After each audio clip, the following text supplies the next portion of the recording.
Ever felt that workplace tension after, a small mistake or maybe a minor disagreement? Oh, absolutely. There's this kind of unwritten rule book for handling that stuff. Exactly. And that's what we're diving into today, this whole idea of professional forgiveness.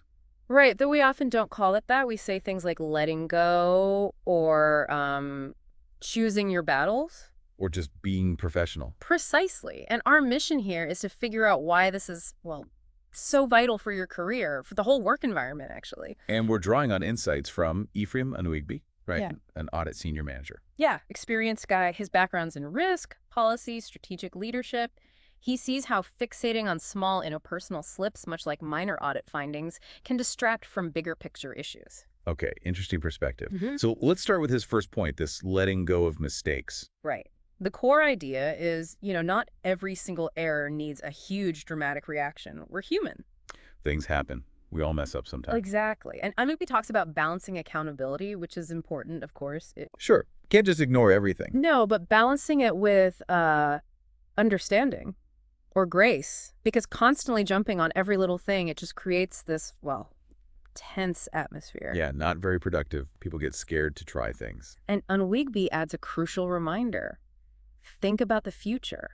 One day, you might be the one needing a bit of that understanding. That really hits home. Yeah, Puts you in the other person's shoes. definitely. Which leads nicely into his next point, actually. Choosing your battles. Yes.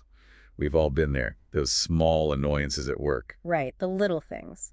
Unwigby argues that overlooking minor slights isn't weakness, it actually shows focus. Focus. How so? Well, instead of pouring energy into reacting to every little perceived jab or, inconvenience. Like the colleague who hums constantly, maybe? Ruh. Or uses your mug? Yeah, maybe. Or perhaps unsolicited advice, like he mentions. Reacting every single time just drains you, right? And it can escalate things unnecessarily. Okay, I see. So choosing your battle means deciding if it really impacts your work, your goals. Exactly. Is this worth the energy and potential conflict? Or can you channel that energy into something more constructive? That makes sense. So we let go of honest mistakes, and we choose our battles over minor irritations. What ties this together? It really circles back to this concept Unwigby highlights, the grace we hope to receive. Okay. So it's recognizing our own fallibility. Precisely. We all make mistakes. We all have off days. We're not perfect. And in those moments, we desperately hope people will cut us some slack, right? Mm-hmm. Give us a chance to fix it or learn. Absolutely. And Anubi's point is pretty straightforward. If you expect that kind of empathy, that understanding, well, you've got to be willing to extend it too. It's reciprocal, professional karma, like I thought before. You could call it that. It's about creating a culture where it's okay to be human within professional boundaries, of course. So putting these pieces together, letting go, choosing battles, offering grace.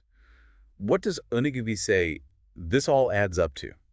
What's the essence of professionalism here? He really emphasizes that true professionalism isn't just about your job skills or your technical expertise.